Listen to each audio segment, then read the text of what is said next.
সেই ডানপন্থী দলের বৈশিষ্ট্য এবং কর্মসূচি ছিল 4টা। জোরে বলেন কয়টা? 4টা কর্মসূচি ছিল।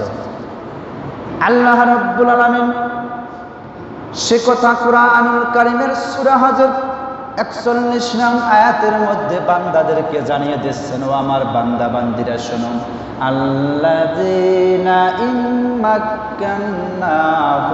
ফিল আরদি আকামুস সালাহ। আল্লাহ পাক জানাচ্ছেন, দুনিয়ার বান্দা আমার বান্দিরা শোনো, দুনিয়ার জমিনে তোরা যদি 4 দফা কর্মসূচি যদি পালন করতে পারো, 4 দফা কর্মসূচির মধ্যে অন্যতম একটা হচ্ছে নামাজ কায়েম করতে হবে। কথা বলেন ঠিক কিনা?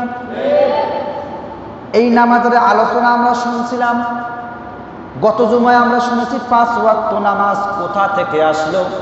5 ওয়াক্ত নামাজের নাম কুরআনুল কারীমের মধ্যে আছে কিনা তার দলিল দিয়েছি, এবং ফজরের নামাজ কোথা থেকে আসলো, পড়লে কি হবে এবং না পড়লে কি হবে, এর উপরে আলোচনা হয়েছে। মনে আছে আপনাদের? তো মনে রাখতে হবে। শুনে যাবেন, মনে থাকবে না। জুমায় জুমায় আসবেন, শুনবেন, মানে সবই মনে হারে ফেলাই দিবেন, তখন দেখবেন একটা কাজে আসবেন। কিছু কিছু মনে রাখতে হবে, আপনাকে আত্ম উপলব্ধি করতে হবে, আত্মসমালোচনা করতে হবে। আচ্ছা, হুজুর আজকে নামাজের কথা বলবো, এতদিন আমরা নামাজ পড়ছি, নামাজের দলিল পাইনি, কোত্থেকে নামাজ আসলো, কোরআনের মধ্যে নামাজের কথা আছে কিনা। তো এই বিষয়গুলো আপনারা একটু উপলব্ধি করবেন। যারা আসে না, আপনার ছেলে, আপনার মেয়ে, আপনার স্ত্রী যারা আসতে পারে না, তাদের সামনে গিয়ে আপনাকে এই গল্পগুলো বলতে হবে। দেখবেন যে তারাও নামাজের প্রতি উৎসাহ হয়ে গেছে। সম্মানিত হাজির, তাহলে ডানপন্থী দলের বৈশিষ্ট্য হলো নামাজ কায়েম করতে হবে। এই নামাজ আমরা ফজরের নামাজ শুনেছিলাম। আজ আমরা শুনব যে জোহরের নামাজ। এই জোহরের নামাজটা কোথা থেকে আসলো, কেন আসলো, আল্লাহ রাব্বুল আলামিন কেনই বা আমাদেরকে এটা দিলেন। সম্মানিত বন্ধুগণ আমার, জোহরের নামাজটা কেন আল্লাহ রাব্বুল আলামিন দিনের মধ্যভাগখানে দিয়ে দিলেন, কেন এই জোহরের সময় হলো, কোথা থেকে এই জোহরের নামাজ আসলো। রাসূল সাল্লাল্লাহু আলাইহি ওয়াসাল্লাম একদিন মসজিদে নববীর ভিতরে বসে আছেন, সাহাবায়ে কেরামরা এসে বলছেন, ইয়া রাসূলুল্লাহ, ইয়া হাবিবাল্লাহ, আমরা তো 5 ওয়াক্ত নামাজ পড়ি, সবই ঠিক আছে, কিন্তু এই যে 5 ওয়াক্ত নামাজ, এই নামাজগুলো কোথা থেকে আসলো? এটা কি কোনো নবীর সুন্নাহ নাকি কোনো নবীর নফল নামাজ নাকি? কোথা থেকে আসলো? বিশ্ব নবী জানিয়ে দিচ্ছেন, ও আমার সাহাবীরা শোনো, ফজরের নামাজের দলিল আপনারা পেয়েছেন, জোহর নামাজ এসেছেন হযরত ইব্রাহিম আলাইহিস সালাতু ওয়াস সালাম, আমাদের জাতির পিতা। তিনি যখন কালিমার দাওয়াত দেওয়ার জন্য তিনি যখন এরকম করে প্রত্যেকটা মানুষের বাড়িতে বাড়িতে যাওয়া যখন শুরু করলেন, অন্ধকারাচ্ছন্ন একটা জাতিকে, যেই জাতি পাপ কাজ ছাড়া কিছুই বুঝতো না, শুধুমাত্র পাপ কাজে নিমজ্জিত ছিল, ওই সমস্ত জাতি, ওই সমস্ত মানুষদেরকে ডেকে ডেকে তাদেরকে বললেন, শোনো আমার জাতির লোকেরা, তোমরা সমস্ত তন্ত্র মন্ত্র বাদ দিয়ে তোমরা এক আল্লাহকে প্রভু হিসাবে মেনে নাও। হযরত ইব্রাহিম আলাইহিস সালাতু ওয়াস সালাম যখন এই দাওয়াত দিয়েছিলেন, তখন ওই সময় মানুষেরা নবীকে দাওয়াতের বিঘ্ন ঘটানোর জন্য ইব্রাহিম আলাইহিস সালাতু ওয়াস সালামকে বলেছিল, ও ইব্রাহিম, তুমি যে কালিমার যে দাওয়াত দাও, তুমি এই কালিমার দাওয়াত দেওয়ার পরে কিছুদিন পরে তুমি মৃত্যুবরণ করে চলে যাবা, তোমার এই কালিমার দাওয়াত এই পৃথিবীর জমিনে কে বুলন্দ রাখবে, কে তোমার দাওয়াত পৌঁছাই দিবে? ইব্রাহিম আলাইহিস সালাতু ওয়াস সালামের মনের মধ্যে কষ্ট, আসলে কথা তো ঠিক, আমার মৃত্যুর পরে আমার এই কালিমার দাওয়াত কে দিবে? কেন তার মনে এই ভিতরে প্রশ্নটা লাগলো? কারণটা হলো 86 বছর বয়স হয়ে গেছে ইব্রাহিম আলাইহিস সালাতু ওয়াস সালাম, স্ত্রীর সংখ্যা হচ্ছে 2 জন, কিন্তু কোনো সন্তানাদি নাই, সন্তান নাই। এই কালিমার দাওয়াত দেওয়ার জন্য আপনার যে অর্থ সম্পদ আছে, এই অর্থ সম্পদগুলো বংশধারা টিকে রাখার জন্য ছেলে মেয়ের প্রয়োজন আছে না নাই? আমি এই ছেলে মেয়ের প্রয়োজন কেন আছে, কেন নাই, আল্লাহ পাক কেন ছেলে দেয় মেয়ে দেয়, কেন কাউকে ছেলে দেয় না মেয়ে দেয় না, এর উপরে বিস্তারিত একটা আমি আলোচনা রাখবো অন্য কোনো একটা জুমায় ইনশাআল্লাহ। সম্মানিত বন্ধুগণ আমার, ইব্রাহিম আলাইহিস সালামের মনের মধ্যে একই প্রশ্ন, আল্লাহ, আমি কালিমার দাওয়াত দিচ্ছি, কিছুদিন পরে এই কালিমার দাওয়াত আমার কে দিবে? এবার ইব্রাহিম আলাইহিস সালাতু ওয়াস সালামকে যখন তার জাতির লোকেরা এরকম করে খোঁটা দেওয়া শুরু করলো, তার জাতির লোকেরা ডাক দিয়ে বলল, ইব্রাহিম আলাইহিস সালাতু ওয়াস সালাম হচ্ছে আটকুরা, তার স্ত্রী হচ্ছে বন্ধা। এই যে তোমরা যারা ইব্রাহিমের কালিমা যারা গ্রহণ করবে, তোমরাও এরকম আটকুরা হয়ে যাবে, তোমাদের স্ত্রীরাও এরকম বন্ধা হয়ে যাবে, তার বংশের বাতি জ্বালানোর জন্য আর কেউ থাকবে না। এই কথা যখন তার জাতির লোকেরা বলে, ইব্রাহিম আলাইহিস সালাতু ওয়াস সালামকে পেরেশানিতে রাখা শুরু করে দিলেন। ইব্রাহিম আলাইহিস সালাতু ওয়াস সালামের মন খারাপ। কে জানি গাইবি আওয়াজ দিয়ে বলতেছে, ইব্রাহিম তুমি সন্তান চাচ্ছ, সন্তান তোমার প্রয়োজন, তোমার এই বংশধারাকে টিকে রাখার প্রয়োজন, তুমি ওই এক আল্লাহ রব্বুল আমিনের কাছে তুমি চাও, সন্তান চাও, ওই আল্লাহ রব্বুল আমিন তোমাকে সন্তান দান করবেন। জোরে বলেন না সুবহানাল্লাহ। তাহলে সন্তান দেওয়ার মালিক কে? না দেওয়ার মালিক কে? এটা আমরা মানি না অনেকে। হ্যাঁ, ওর 5টা বেটা, ওর 5টা বেটি, বাপরে এতগুলো স্কুল, আল্লাহ কি মধ্যে কি এখানে দেখেই না, একটা স্কুল কি দেয় না? বুঝতে হবে আল্লাহ পাক আপনাকেও ভালোবাসে, কিন্তু আপনাকে আমাকে আল্লাহ রাব্বুল আলামিন পরীক্ষা করতেছে। 86 বছর বয়স, ইব্রাহিম আলাইহিস সালাতু ওয়াস সালামের সন্তান না। ইব্রাহিম আলাইহিস সালাতু ওয়াস সালাম এবার কাবা ঘরের সামনে গিয়ে তিনি মাটির মধ্যে হাঁটু গেড়ে দিয়ে তিনি 2 হাত উঁচু করে, হাদিস শরীফের মধ্যে এসেছে এমন ভাবে 2 হাত উঁচু করেছেন, তার বগল দেখা গিয়েছিল, উঁচু করে আল্লাহকে বলতেছে, রব্বি হাবলি মিনাস সালিহিন, রব্বি হাবলি মিনাস সালিহিন, ও আল্লাহ তুমি আমাকে একটা নেককার সন্তান দান করো। তিনি বলেন নাই ছেলে দাও, তিনি বলেন নাই মেয়ে দাও, আল্লাহ তুমি আমাকে একজন নেককার সন্তান দান করো। আল্লাহ রাব্বুল আলামিন দেখতেছেন ইব্রাহিম আলাইহিস সালাতু ওয়াস সালামের চোখের কোনা দিয়ে নাক বেয়ে বেয়ে পানি পড়তেছে, তিনি তার দোয়া কবুল করলেন ফেরেশতাদের মাধ্যমে। এবার ইব্রাহিম আলাইহিস সালাতু ওয়াস সালামকে সংবাদ দিলেন, আল্লাহ রাব্বুল আলামিন যখন ফেরেশতাকে পাঠিয়ে দিলেন, ফেরেশতারা এসে ইব্রাহিম আলাইহিস সালাতু ওয়াস সালামকে বলতেছে, জাতির পিতা ইব্রাহিম, আল্লাহ রাব্বুল আলামিন তোমাকে সন্তান দিবেন। সুবহানাল্লাহ বলেন। ইব্রাহিম আলাইহিস সালাম একটু মুস্কি হাসে, আমার বয়স 86 বছর, আমার যৌবনে নাই, আমার বিবি সারা তার বয়স হচ্ছে 75 বছর বয়স, এই বুড়ে বয়সে সন্তান কেমনে হবে? যখন এই কথা বলেছেন, ফেরেশতা জিবরিল আমিন আলাইহিস সালাতু ওয়াস সালাম ডাক দিয়ে বলতেছেন, ইব্রাহিম টেনশন করার কোনো কারণ নাই, যে আল্লাহ রাব্বুল আমিন আদম আলাইহিস সালাতু ওয়াস সালামকে পিতা ছাড়া সৃষ্টি করতে পারেন, সেই আল্লাহ রাব্বুল আমিন তোমাকে একটা সন্তান দিতে পারবেন না এমনটা নয়। সুতরাং সন্তান যদি চাইতে হয় আল্লাহর কাছে চাইতে হবে। কথা বলেন ঠিক কিনা? কোন বাবার দরবারে গিয়ে, বাবা আমার পেটটা একটু ঝাড়ি দেন, বাচ্চা নাই, আছে না নাই? আবার যায় কিসের বলে গুড়া নিয়ে আইসে, কিসের বলে মুড়ি নিয়ে আইসে, মুরগি নিয়ে আইসে খায়, পানি পড়া নিয়ে আইসে, একটাও কাজে লাগবে না। চাইতে হবে তাহাজ্জুদের নামাজ পড়ে একজনের কাছে, তিনি কে? আল্লাহর কাছে চাইতে হবে। আমার ফুকের কোনো দাম নাই যদি আপনি আল্লাহর কাছে যদি না আসেন। আপনি আল্লাহর কাছে চান, চাইলেই আল্লাহ রাব্বুল আলামিন দিয়ে দেবেন। আল্লাহ পাকের কি ওই রুহের জগতে কি বাচ্চা কাচ্চা কি অভাব আছে নাকি? কিন্তু আল্লাহ পাক আপনাকে সাময়িক পরীক্ষা করতেছে। ইব্রাহিম আলাইহিস সালামকে যখন এরকম সুসংবাদ দিলেন, দেওয়ার পরে ফেরেশতারা চলে গেল। এবার সারা আলাইহিস সালাতু ওয়াস সালাম এবং ইব্রাহিম আলাইহিস সালাম দুইজনের মুখের দেখে দেখা দেখি করে আর হাসে, এই বুড়াতে বসে বাচ্চা হইবে। যাক, একটা পর্যায়ে তাদের গর্ভের মধ্যে বাচ্চা আসলো এবং তাদের গর্ভ থেকে জন্মগ্রহণ করেন হযরত হাজরা আলাইহিস সালাতু ওয়াস সালামের পেট থেকে জন্মগ্রহণ করলেন হযরত ইসমাইল আলাইহিস সালাম। সুবহানাল্লাহ। ইসমাইল আলাইহিস সালাতু ওয়াস সালাম যখনই জন্মগ্রহণ করেছেন, যে টাইমটাতে জন্মগ্রহণ করেছেন ওই টাইমটা ছিল ভরা দুপুর এবং সূর্য ছিল একদম খাড়া মাথার উপরে। এই যে সূর্যটা খাড়া মাথার উপরে যখন থাকে ওই সময়টাকে আরবিতে বলা হয় জোহর। এই জোহরের রক্তে হযরত ইসমাইল আলাইহিস সালাতু ওয়াস সালাম জন্মগ্রহণ করলেন। যেই জন্মগ্রহণ করেছেন, ইব্রাহিম আলাইহিস সালাতু ওয়াস সালামের কানের মধ্যে বাচ্চার আওয়াজ, যখন কান্নার আওয়াজ চলে আসলো, ওই ইব্রাহিম আলাইহিস সালাতু ওয়াস সালাম দৌড়ে চলে গেছেন কাবার প্রান্তরে। কাবা ঘরের সামনে গিয়ে তিনি জলদি করে আল্লাহ রাব্বুল আলামিনের কাছে শুকরিয়া স্বরূপ 4 রাকাত নামাজ আদায় করেছিলেন। জোরে বলেন কয় রাকাত? ওই 4 রাকাত নামাজ আদায় করেছিলেন। আল্লাহ রাব্বুল আলামিন পরবর্তী সময়ে উম্মতে মুহাম্মদীর উপরে জোহরের ওই 4 রাকাত নামাজটাকে ফরজ বানাইয়ে দিয়েছেন। জোরে বলেন না সুবহানাল্লাহ।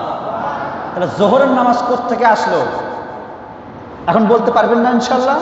তাহলে ইব্রাহিম আলাইহিস সালামের ছেলে যখন ইসমাইল আলাইহিস সালাম জন্মগ্রহণ করলো বুড়া বয়সে গিয়ে, ওই সময় ইব্রাহিম আলাইহিস সালাম সন্তানের কান্না যেই কানের মধ্যে আসছে দৌড়ে চলে গেছেন কাবার প্রান্তরে, গিয়ে শুকরিয়া স্বরূপ 4 রাকাত নামাজ আদায় করেছিলেন।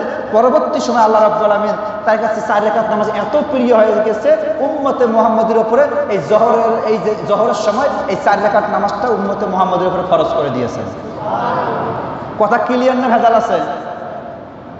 সম্মানিত হাজিরিন, তাহলে আপনাদেরকে কোনোদিনও কেউ যখন জিজ্ঞেস করে উত্তর দিতে পারবেন তো ইনশাআল্লাহ? সম্মানিত হাজিরিন, এখন আপনারা প্রশ্ন করতে পারেন, হুজুর বুঝলাম জোহরের নামাজ আসছে ইব্রাহিম আলাইহিস সালাতু ওয়াস সালামের সময় থেকে, এই জোহরের নামাজ পড়লে আমাদের উপকার কি, আমাদের ফায়দা কি জানার দরকার আছে না? আপনারা কিন্তু ফজরের নামাজের উপকার না পড়লে ক্ষতি কি এটা আমি বলে দিয়েছি। যে ব্যক্তি জোহরের নামাজ আদায় করে আল্লাহ তার জন্য জাহান্নামের আগুনকে হারাম করে দেয়। তাহলে জোহর নামাজ পড়ার দরকার আছে? তাহলে জাহান্নামের আগুনকে যদি হারাম করতে চান জোহরের নামাজ পড়ার দরকার নাই আছে? নামাজ পড়া লাগবে তো নাকি? গত জুমায় বলেছিলাম 4 ওয়াক্ত নামাজ পড়ার দরকার নাই, অন্ততপক্ষে ফজরটা শুরু করেন, আগামী জুমায় 4 ওয়াক্ত নামাজের কথা শুনে তারপরে শুরু করেন। এই যে প্রমাণ পাইলেন জোহরের নামাজ যদি কেউ পড়ে তাহলে আল্লাহ রাব্বুল আলামিন জাহান্নামের আগুন তার উপর হারাম করে দিবে। তাহলে এখন আমরা ফজর নামাজ পড়তে হবে বাধ্যতামূলক, এখানে কোনো ইউজ চলবে না। জোহরের নামাজ আপনাকে পড়তে হবে বাধ্যতামূলক, যখন না পড়েন আপনার জন্য জাহান্নাম একদম ওয়াজিব হয়ে যাবে। আর যদি আপনি পড়েন তাহলে আপনার জন্য জাহান্নামের আগুন হারাম। শুধু এটা নয়, আল্লাহ রাসূল সাল্লাল্লাহু আলাইহি ওয়াসাল্লাম বলেন, যে ব্যক্তি দৈনিক সঠিক সময়ে জোহরের নামাজ আদায় করে তাকে বরকত দান করা হয়। অনেকে বরকতের দোয়া করেন, বরকত নাই। ও হুজুর আমাদের বাসায় বরকত নাই, 1000 টাকা ইনকাম করি কিন্তু টাকা আসে না, বরকত নাই। বরকত আসবে কোত্থেকে? আপনি জোহর নামাজ পড়েন না, কথা কয় না? নামাজ তো পড়েন না আপনি জোহরের, বরকত আসবে কোত্থেকে? 3 নাম্বার হলো জোহরের সময় কেউ ওযু করে নামাজে গেলে অনেক রোগ থেকে আল্লাহ রাব্বুল আলামিন মুক্তি দেয়। সুবহানাল্লাহ বলেন। নামাজ পড়তে চায় না, হাই রে এই যে রোগ, জ্বর, সর্দি, কাশি, পেট ব্যথা, মাথা ব্যথা, চোখ ব্যথা, কত প্রকার অসুখ ছাড়ে না, একটা কারণে দেখতে নয় নামাজ পড়ে না। 4 নাম্বার হলো সর্বশেষ হাসরের ময়দানে আল্লাহ রাব্বুল আলামিন যেই ব্যক্তিটা জোহরের নামাজ পড়েছে ওই ব্যক্তিটাকে স্পেশাল ভাবে ডাক দিবেন, বান্দা আয় আয়, বান্দা আমার কাছে আয়। তুমি জোহরের নামাজ পড়েছো বান্দা, কষ্ট করেছো, দুপুর টাইম ছিল, তোমার চোখের মধ্যে ঘুম এসেছিল, একটু ক্লান্তি ভাব এসেছিল। ও বান্দা তুমি গোসল করে সুন্দর করে ওযু করে মসজিদে গিয়ে নামাজ আদায় করেছো। ও বান্দা আসো আসো, আজকে দেখো তোমার মাথার উপরে 1.5 মাইল মাথার উপরে সূর্যটা 7টা মুখ দিয়ে তাপ দিচ্ছেন, এই তাপের জ্বালা যন্ত্রণা তোমার সহ হচ্ছে না রে বান্দা। আজকে হাসরের ময়দানে আয়, তুমি ফজরের নামাজ পড়ার কারণে এই মাটি হয়ে যাবে তামা বর্ণ, এই তামা বর্ণ মাটিতে যেন তোমার পা যেন পুরে ছাই না হয়ে যায়। ফজরের নামাজ পড়ার কারণে তোমাকে আমি 2 ফিতা বিশিষ্ট একটা খরমের জুতা দিয়ে দিলাম, এই জুতাটা তুমি পায়ে দাও, তোমার পায়ের মধ্যে কোনো তাপ লাগবে না। সুবহানাল্লাহ বলেন। ও বান্দা তুমি জোহরের নামাজ পড়লা, জোহরের নামাজ পড়ার কারণে আমি রব্বুল আলামিন তোমাকে জোহর নামক তোমাকে আমি একটা ছাতা দান করলাম। কি দান করলাম? ওই ছাতাটা আপনাকে একটা ছাতা দিবেন আল্লাহ রব্বুল আলামিন, স্পেশাল ছাতা, জান্নাতের একটা ছাতা আপনাকে দিবেন। এই ছাতাটার নাম হচ্ছে জোহর। কেন? জোহরের নামাজ পড়ার কারণে আল্লাহ রাব্বুল আলামিন আপনাকে যে ছাতাটা দিয়েছেন ওই ছাতা আপনি মাথার উপরে ধরবেন, ওই সূর্যটা 7টা মুখ দিয়ে আপনাকে যে তাপ দেয় ওই সূর্য ওই ছাতাটা মাথার উপরে থাকার কারণে আপনার মাথার মধ্যে আর কোনো তাপ থাকবে না।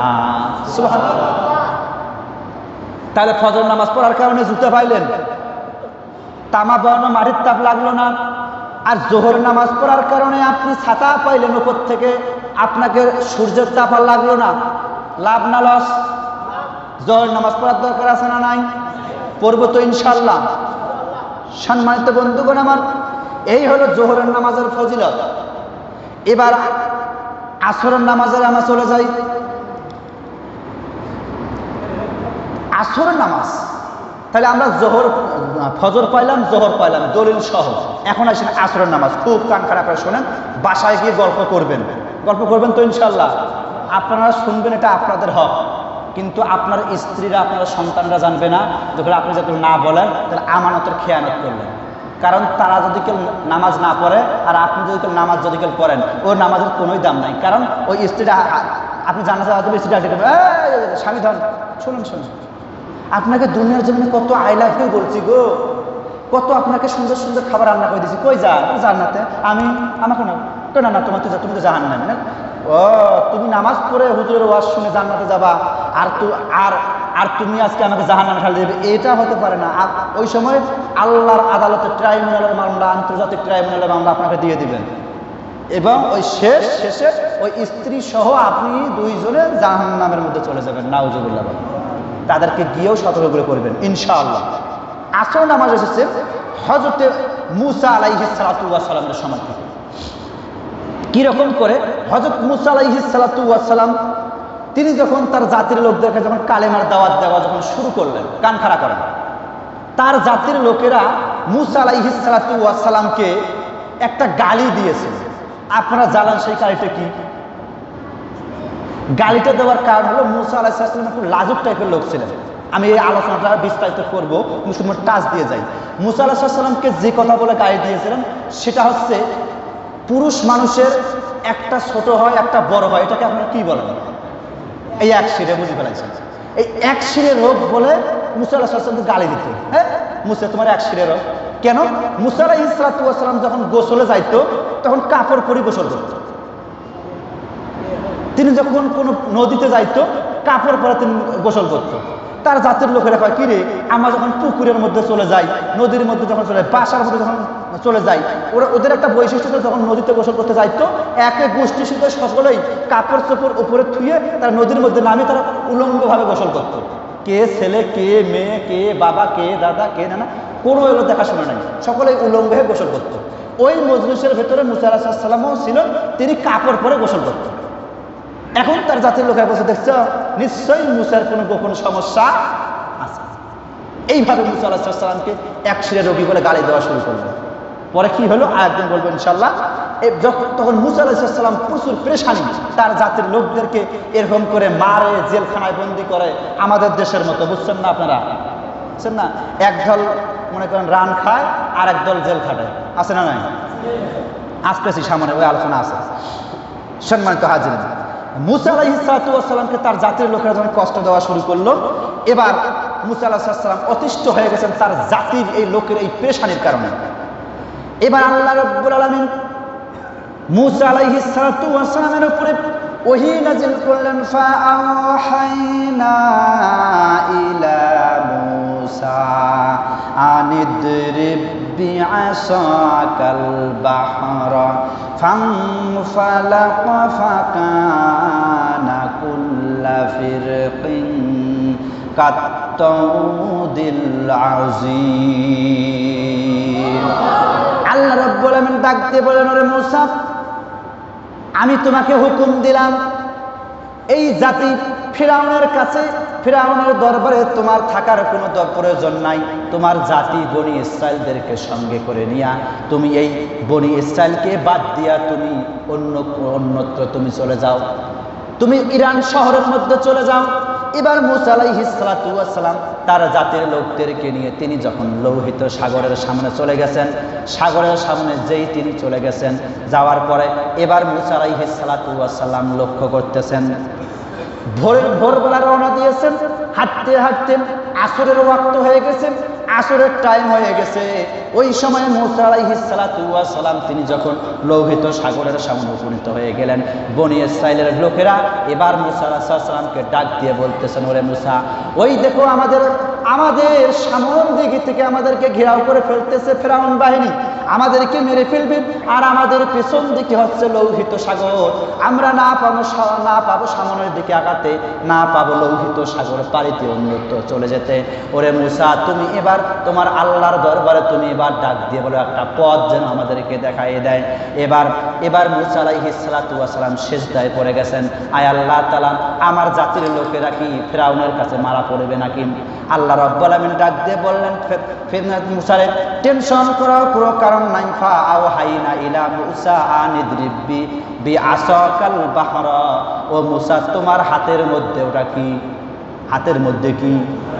এই লাঠি দিয়ে তুমি ইদ্রিব, প্রহার করো। আমরের শিখে দিয়েছেন আল্লাহ রাব্বুল আলামিন, প্রহার করো।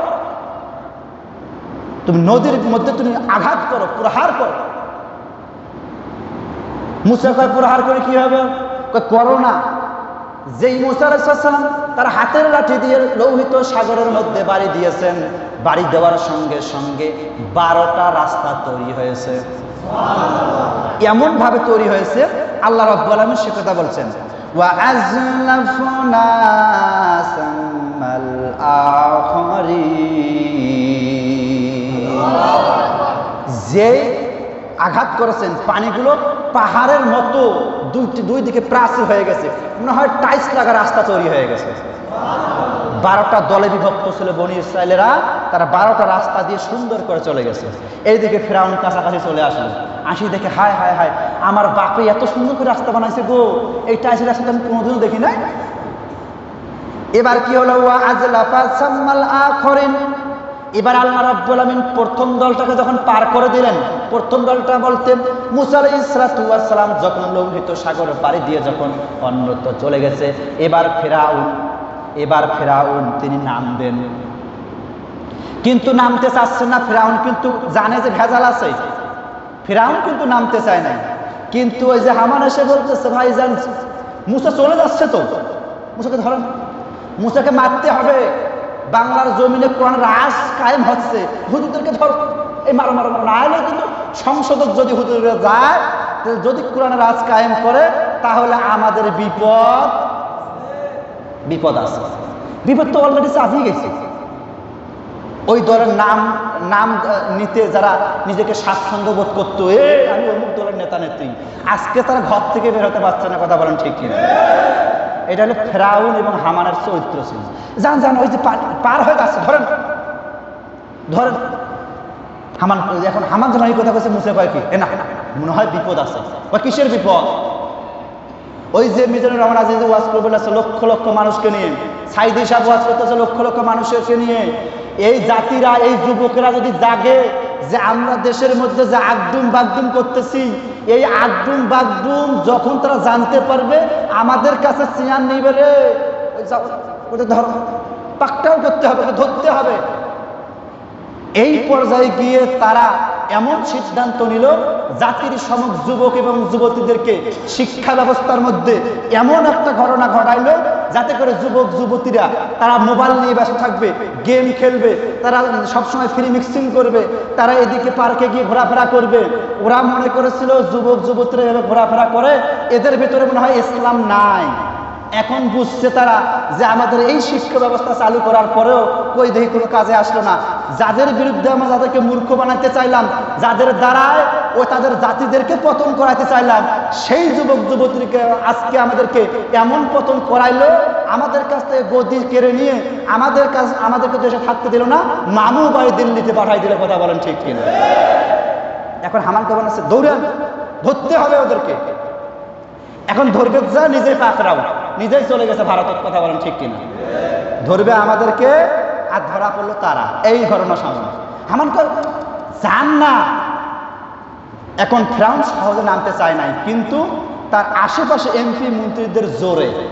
আপনারা মনে করছিলেন হাসিনা খারাপ, ও অতটা খারাপ নয়। ওকে খারাপ বানাইছে তার আশেপাশে যারা আছে। ওর ভিতরেও ইসলাম বলতে কিছু ছিল, কিন্তু যতটা ভালো ছিল, এই ভালোটাকে আরো খারাপ বানাইছে তার আশেপাশে যারা ছিল। কথা বলেন ঠিক কিনা? ফিরআউন ততটা খারাপ ছিল না। ও মনে করছিল বাপের বাপ এখন যাবো আমি, যারা মারি ফেলে পেত। পানির চতুর্দিকে পানি দেখা যাচ্ছে, পাহাড়ের মতো হয়েছে। মুসা পার হয়ে গেছে। আমি তো জানি সে আল্লাহর নবী, কিন্তু আমার সিয়ার এইটাকে টিকিয়ে রাখার জন্য তো এখন আমি মুসাকে মারা শুরু করছিলাম, কিন্তু যদি যাই ওটা পার হয়ে চলে গেছে, আর আমি যদি মাঝখানে যাই যদি পানি আকাশ হয়ে যায়, আমাকে কোনো কিছু হবার নয়, এই রাস্তাকে আর ভাঙার সম্ভাবনা আছে। দেখেন কত সময় টাইস লাগার রাস্তা, বুঝছেন না? এখন ফেরাউন এমপি মন্ত্রীদের কারণে জোরে ঘোড়া সহ যেই মাছ দরিয়ার মধ্যে গেছেন, যেই মাছ দরিয়ার মধ্যে চলে গেছেন, আল্লাহ পাক বলছেন ওয়া আজলাফনা সামাল আখরিন, তাদের দ্বিতীয় দলটা যখন এই সমুদ্রের মাঝামাঝি আসলো, আমি বলে দিলাম কুন ফায়াকুন, ও পানি তুমি আগে যেমন ছিল তেমন হয়ে যায়। এবার পানি এমন ভাবে চাপ দেওয়া শুরু হয়ে গেছে, ফিরাউনের কিন্তু বুঝতে আর বাকি রইল না, আমার জীবন এই জায়গাতেই শেষ। এবার সঙ্গে সঙ্গে সে কালিমা করতে চায়, লা ইলাহা কবারে ভাই লা। এবার আল্লাহ রাব্বুল আলামিন জিবরিলকে ডাক দিয়ে বলে, জিবরিল রে, আর দেরি করার কোনো সুযোগ নাই। ও ঈমান আনতে চায় না, না তার ঈমান আনে, এই ঈমান তার কোনো কাজে আসবে না। সুতরাং ওই যে পানিকে আমি একত্রিত হতে বলেছি, এই পানিটা যখন তাকে চাপ দিয়েছে, তার পিছন দিক থেকে ময়লা বের হয়েছে পানির চাপে। সুতরাং সে যে মুখ দিয়ে এরকম করে মুসাকে মারার ষড়যন্ত্র করেছিল, মুসাকে দেশ থেকে দাঁড়াইল, মুসাকে জেলখানার মধ্যে বন্দী করেছিল, মুসার উপরে হামলা দিয়েছিল, মামলা দিয়েছিল, ওই মুসাকে যেভাবে নির্যাতন করেছিল, ফিরআউন যেভাবে নির্যাতন করেছে, তার মুখ দিয়ে পবিত্র কথা শোভা পায় না। সুতরাং তোমরা কাজ করো, ও জিবরিল তুমি চলে যাও, তার পিছন দিক থেকে যে ময়লা বের হয়েছে, ওই ময়লা তার মুখের উপরে সুপার গুলোর আটার মতো লাগে দাও, যাতে সে আর হা করতে না পারে। সুবহানাল্লাহ। খাই কালকে বলিলেন সকাল 10:30টার সময় পকেটে রাখি দেন, গরম হোক, কালকে ঠাস করে বলবেন সুবহানাল্লাহ, সুবহানাল্লাহ বলেন। এবার যেই কালিমা পড়তে চায়, জিবরাইল আলাইহিস সালাম এসে তার ওই ময়লাগুলো বাম হাতে নিয়ে মুখের মধ্যে রেখে দিয়েছে, খা তোর জিনিস তুই খা। আমার মনে হয় যারা দীর্ঘদিন প্রায় 15 থেকে 16 বছর যারা দেশ শাসন করেছে, ওই ব্যক্তিও যদি দেশের মধ্যে থাকতো, জনগণ যে চাপ দিছিল গণভবনে, এই চাপের কারণে পিছন দিক থেকে ময়লা বের হইতো, জাতির লোকেরা এই ময়লা তার মুখের মধ্যে ঢোকাই দিত। কথা বলেন ঠিক কিনা? আল্লাহ বাঁচাইছে, বুঝছেন না? যারা দেশ শাসন করলো, তাদের অন্তর্বাসের যে কাপড় থাকে সেটাও জাতির লোকেরা বাইর করছে। দেখেন নাই আপনারা কি অবস্থা? তাহলে ফিরআউনের সাথে মিল আছে না নাই? এই ফিরআউনের খালাতো বোন, আপনি রক্ত যখন টেস্ট করেন, আমার মনে হয় রক্ত পাওয়া যাবে, এই যে ফিরআউনের খালাতো বোন। আর আশেপাশে যারা ছিল, এটা হলো মামাতো ভাই, বুঝছেন না? ওরাই এলা বদমাশ। এবার ফিরআউন তিনি যখন একবার পানির নিচ দিয়ে যাচ্ছেন, আবার যখন উপরের দিকে উঠতেছে, কালেমার মুখ দিয়ে হচ্ছে, যেমন মুখ দিয়ে বের হচ্ছে না, ওইদিকে মুসা আলাইহিস সালাম পৌঁছে গেছেন। মুসা আলাইহিস সালাম তার জাতির লোকদেরকে ডাক দিয়ে বলতেছেন, এইবার দেশ স্বাধীন, এইবার কি চলে গেছে না? এখন ঠাস করে চলে গেল। এদিকে ফিরআউন পানির মধ্যে চুপবে খাওয়া শুরু হয়ে গেল। মুসা আলাইহিস সালাম বলছে, সেজদা করো, সবাই সেজদা করো। দেখেন নাই গণভবনে সেজদা করছে? আর মিল আছে না নাই? কথা বলেন। ছাত্ররা গিয়ে গণভবন দখল করার পরে সেজদায় পরে তারা ওখানে সেজদা করছে, আল্লাহকে দোয়া করছিল, চোখের পানি ছেড়ে দিয়ে। কথা বলেন ঠিক কিনা? মুসা আলাইহিস সালাম তার জাতির লোকদেরকে সাথে করে নিয়ে জাতির লোকদেরকে ডাক দিয়ে বলতেছেন, এই দেখছেন আল্লাহ রাব্বুল আলামিন লোহিত সাগর থেকে তোমাদেরকে বাঁচাই দিল। বাঁচাই দেওয়ার পরে তোমরা এই দেখো তোমাদের চোখের সামনে এই যে ফিরআউনি রাষ্ট্রধর ছিল, জালেম শাসক ছিল, যারা স্বৈরাচার ছিল, এই স্বৈরাচারকে দেখো আল্লাহ রাব্বুল আলামিন পানি দিয়ে তাদেরকে চুবাচ্ছে। এদের এখান থেকে বাঁচার আর কোনো পথ নাই। ওখান থেকে শিক্ষণীয় বিষয় হলো, আজকেও যারা দেশ পরিচালনা করছিল, ওদের নাতিপুতি, ওদের মনে করো নেতা নেত্রী যারা আছে, ওরাও যদি বাংলাদেশে যদি থাকে, তাহলে আগামী দিনে আরো দেশ অস্থিতিশীল করবে। এরা কথা বলেন ঠিক কিনা? সুতরাং তাদেরকে শুধরানোর সময় দেওয়া হয়েছে। এরা যদি না শুধরায়, আমি আপনাদেরকে বলি, অনেকে এখানে আওয়ামী লীগের ভাইয়েরা আছেন, অনেকে বিএনপির ভাইয়েরা আছেন, জামাতের ভাইয়েরা আছেন, অনেক চরমনাই করেন, অনেকের আট্রসি করেন, কোন দল করেন কোনো সমস্যা নাই। কিন্তু আপনি নিজের বিবেকটা সমস্ত দলকে বাদ দিয়ে একটু খাটান, দেখেন এই যে 5 আগস্ট যেদিন আমাদের দেশ দ্বিতীয়বার যখন স্বাধীনতা অর্জন করলো, মানুষের বাক স্বাধীনতা যখন ফিরে পেল, আপনি একটু গভীরভাবে লক্ষ্য করেন, এই যে 3 দিন নেটওয়ার্ক বন্ধ ছিল, এই 3 দিন নেটওয়ার্কে আমি গতকালকে ফেসবুকে একটা জরিপ দেখলাম যে 11,500 স্টুডেন্টদেরকে, সাধারণ মানুষদেরকে এই ফিরাউনি সরকার, এই হাসিনা সরকার তাদেরকে গুলি করে মারছে। কথা বলেন ঠিক কিনা? ছাত্রদেরকে মারছেন, আপনার আমার সন্তানদেরকে তারা মারছে গুলি করে। আমি দেখলাম প্রায় 85,000-এর উপরে স্টুডেন্ট অসুস্থ হয়ে আজকে মেডিকেলের মধ্যে তারা কাতরাচ্ছে। কারো হাতের মধ্যে গুলি লেগেছে, কারো বুকের মধ্যে গুলি লেগেছে, কারো পায়ের মধ্যে গুলি লেগেছে, কারো মাথার মধ্যে গুলি লেগেছে। আমি দেখলাম, আপনারা দেখেন নাই সোশ্যাল মিডিয়ার মধ্যে, এবং আহত এবং নিহত তো হয়ে গেছেন আপনার প্রায় 11,500-এর উপরে, এবং আপনার আহত অবস্থায় প্রায় 85,000-এর উপরে আছে। যারা স্টুডেন্টদেরকে, জাতির শ্রেষ্ঠ সন্তান, আগামী দিনের ভবিষ্যৎ, যারা তাদেরকে যারা গুলি করে মারে, এরা কোনোদিনও জাতির উপকারে আসতে পারে না। কথা বলেন ঠিক কিনা? সুতরাং আপনার সচেতন মানুষ, আপনার শিক্ষিত মানুষ, আপনাদের উচিত ওই দলের মধ্যে আপনার সন্তান যদি থাকে, ওই দলের মধ্যে যদি আপনি থাকেন, দেখেন ওই দলটা কি নামাজের দাওয়াত দেয়? বলেন, নামাজের দাওয়াত দেয়? ওই দলের যারা ছাত্র যারা আছেন, ওরা কি কোনোদিন নামাজের কথা বলেছে? জাকাতের কথা বলেছে? ভালো কাজের আদেশ দিয়েছে? জনগণের পকেট থেকে টাকা নিয়ে টান, আবার মদ খায়, ডাল খায়, নিয়ে এসে আমাদের টাকা দিয়ে গুলি কিনে ঠাস ঠাস করে আমাদের উপর গুলি করে। আর বাংলাদেশে এমন একটা দল আছে যারা নিজের টাকা খরচ করে, যারা এরকম করে বৈঠক করে, যারা নিজের টাকা খরচ করে, যারা চায় কোরআনটা রাষ্ট্র পর্যায়ে যাক, তারা নামাজের দাওয়াত দেয়, তারা কোরআনের দাওয়াত দেয়, তারা হকের দাওয়াত দেয়। আছে না এরকম একটা দল? যেই দলের মধ্যে গেলে আপনার সন্তান নামাজি হবে, ভালো করে বোঝেন, আমি কোনো দলের কথা বলতেছি না, যেই দলের সংস্পর্শে আসলে পরে আপনার সন্তান নামাজি হবে, আপনার স্ত্রী নামাজি হবে, আপনি নামাজি হবেন, আপনার কাছ থেকে অন্যায় দূরীভূত হয়ে যাবে, আপনার কাছে সুদ থাকবে না, আপনার কাছে ঘুষ থাকবে না। এরকম দল, যে দল সুদের বিরুদ্ধে কথা বলে, যেই দলটা নামাজের দাওয়াত দেয়, যেই দলটা আপনাকে ভালো কাজের আদেশ দেয়, যেই দলটা আপনাকে খারাপ কাজে নিষেধ করে, বাধা প্রদান করে, সেই দলটার সংস্পর্শে যেন আপনার সন্তানেরা আসে, এটা আপনাকে সুন্দর করে মস্তিষ্কের মধ্যে নিয়ে ওই দলের সংস্পর্শে আপনার সন্তানকে জড়াই দিতে হবে। কথা বলেন ঠিক কিনা? তাহলে আপনি মৃত্যুবরণ করার পরে ওই সন্তান আপনার জন্য হাত তুলে দোয়া করবে, রব্বিরহামহুমা কামা রাব্বায়ানি সগীরা। আর আপনি যখন মৃত্যুবরণ করবেন, ওই বিড়িখোরদের, গাঞ্জাখোরদের, মদখোরদের, যারা হচ্ছে এখন ইয়াবা খায়, নারী ভোগ করে, এরকম করে যারা করে, ওই দলের মধ্যে যেগুলো আপনার সন্তান যদি থাকে, আপনার মৃত্যুর পরে রব্বিরহামহুমা কামা রাব্বায়ানি সগীরা বলতে 10 বার দাঁত ভেঙে যাবে। কথা বলেন ঠিক কিনা? সম্মানিত হাজিরিন, কান খাড়া করে কথাগুলো শুনেন, একটু মাথার মধ্যে নেন। আপনার সন্তান কোন লীগ করে? আপনার সন্তান কি ছাত্রলীগ করে? আপনার সন্তান কি ছাত্র দল করে? দেখেন ছাত্রলীগ, ছাত্র দল, আপনার হচ্ছে বিএনপি, আওয়ামী লীগ, এই দলের মধ্যে থেকে কোন দলটা নামাজের দাওয়াত দেয়, আপনার সন্তানকে বলেন ওই দলটা করতে। কথা বলেন ঠিক কিনা? সেই দলটাতে যেতে গেলে আপনাকে প্রথমে সমর্থন দিতে হবে, তারপর আপনাকে রিপোর্ট রাখতে হবে, আপনাকে কর্মী হতে হবে, আপনাকে সাথী হতে হবে, তারপর আপনাকে সদস্য হতে হবে। এই দলের প্রথম কর্মসূচি হলো 5 ওয়াক্ত নামাজের 1 ওয়াক্ত নামাজ যদি কেটে যায়, তাহলে আপনাকে জবাবদিহি করতে হবে। কথা বলেন ঠিক কিনা? তাহলে সেই দলটার পিছনে আপনাকে থাকতে হবে। তাহলে আপনার সন্তান আপনার মৃত্যুর পরে রব্বিরহামহুমা কামা রাব্বায়ানি সগীরা বলবে।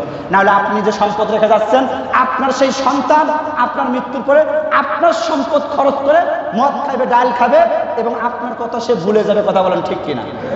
আপনার সন্তান যখন এরকম করে জিনায় লিপ্ত হবে, ওই সন্তান আপনার মৃত্যুর পরে হাসরের ময়দান যদি কায়েম হয়ে যাবে, আপনি সন্তানকে বলবেন, সন্তান, দুনিয়ার জন্য আমি 100 কোটি টাকা সম্পদ রেখে এসেছিলাম, আমি লক্ষ লক্ষ টাকা রেখে এসেছিলাম, এই সম্পদগুলো তুমি কি করছো? তুমি আজকে আমাকে একটা নেকি দান করো, আজকে আমি জান্নাতের মধ্যে চলে যাই। ওই দিন সন্তান ডাকে যাবে, ইয়াউমা ইয়াফিরুল মারউ মিন আখিহি ওয়া আবিহি ওয়া উম্মিহি। এরকম করে সন্তানকে যখন আপনি বলবেন, সন্তান বলবে, ধর, দুনিয়ার জন্য আমার বাবাই ছিল, অস্বীকার করে ফেলবে। ভাইয়ের কাছে যাবেন, ভাই আপনাকে চিনবে না, গর্ভধারিণী মা আপনাকে চিনবে না, বাবা আপনাকে চিনবে না। আপনি আপনার সন্তানকে কোন দলে আপনি পরিচালিত করতেছেন, কোন পথে আপনি দিচ্ছেন? আপনি একটু কান খাড়া করেন। আপনার সন্তান দেখেন কোন দলের পিছনে ছুটতেছে। আপনার সন্তান কি সেই দলের পিছনে ছুটতেছে যেই দলটা জাহান্নামের দিকে আপনাকে ডাকতেছে, যেই দলটা জাহান্নামের দিকে বারবার ডাকতেছে, যেই দলের নেতা নেত্রীরা তারা নামাজের কথা বলে না, যেই দলের নেতা নেত্রীরা আপনার আমার সন্তানের উপরে নির্বিচারে গুলি চালায়, সেই দলটার পিছনে কি আপনার সন্তান আছে? আপনি তাকে সতর্ক করেন, বাবা ওই দলের ভিতরে যাওয়া যাবে। আমরা চাচ্ছি যেই দলটা আমাদের দেশ প্রায় 15 থেকে 16 বছর শাসন করলো, কিন্তু আমাদের মা বোনদের ইজ্জত নষ্ট করলো যারা, যারা আমাদের দেশকে ঋণের মধ্যে, ঋণ খেলাপের মধ্যে যারা ফেলে দিয়ে যারা দেশ থেকে পালিয়ে যায়, মিলিয়ন মিলিয়ন টাকা যারা আজকে ডলারের টাকা যারা আজকে অন্য দেশের মধ্যে পাচার করে, অন্য দেশের মধ্যে যারা বাড়িঘর করে, ওরা আমাদের দেশের বন্ধু হতে পারে না। কথা বলেন ঠিক কিনা?